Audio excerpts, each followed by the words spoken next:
નમસ્કાર, આપ જોઈ રહ્યા છો સ્પાર્ક ટુડે ન્યૂઝ. સમાચાર સાબરકાંઠાથી મળી રહ્યા છે. ચોમાસામાં સોળે કલાએ ખીલે છે. કુદરતના ખોળે આવેલું આ સ્થળ જે અમદાવાદથી માત્ર 150 કિલોમીટર દૂર છે. તમને જો ચોમાસાને માણવું છે પરંતુ તમારી પાસે રજા નથી કે મોટું બજેટ નથી તો તમે વીકેન્ડમાં ગુજરાતના સાબરકાંઠામાં આવેલા સુંદર ડેસ્ટિનેશન પર જઈ શકો છો.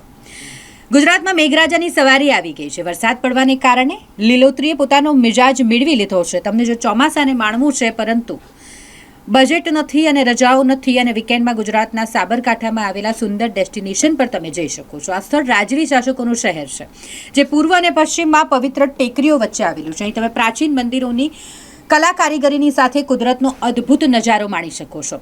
તો ચાલો જાણીએ આ કઈ જગ્યા છે.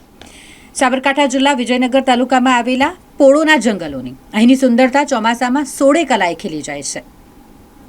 રાજવી શાસકોનું શહેર પૂર્વ અને પશ્ચિમમાં પવિત્ર ટેકરીઓ વચ્ચે આવેલ સ્થળ છે. પોળોમાં પ્રાચીન મંદિરો આવેલા છે. હજુ પણ આ ગાઢ જંગલની અંદર ત્યાં પૂજા થાય છે.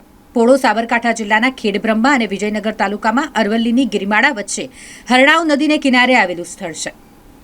આ સ્થળે 14મી અને 15મી સદીના પ્રાચીન જૈન અને શિવ મંદિરો મળી આવ્યા છે. આ મંદિરોની બંધાણીમાં સોલંકી વંશનું સ્થાપત્ય જોવા મળે છે. પોળ એ સંસ્કૃત ભાષામાંથી ઉતરી આવેલો મારવાડી ભાષાનો શબ્દ છે જેનો અર્થ પ્રવેશ દ્વાર થાય છે. ભૌગોલિક દ્રષ્ટિએ પોળો એ મારવાડ અને ઉત્તર ગુજરાતની વચ્ચેનું પ્રવેશ દ્વાર છે. પહાડોની ગિરિમાળા વચ્ચે આવેલું પોલો ફોરેસ્ટ જંગલ વિસ્તારમાં છે. આ જંગલ વન સંપદાથી ભરપૂર છે. અહીં ગુગળ સહિત અનેક ઔષધીય વૃક્ષો છે જે ઉપયોગી છે. અહીં અંજીરના વૃક્ષો અને ઘણા ફળના વૃક્ષો છે.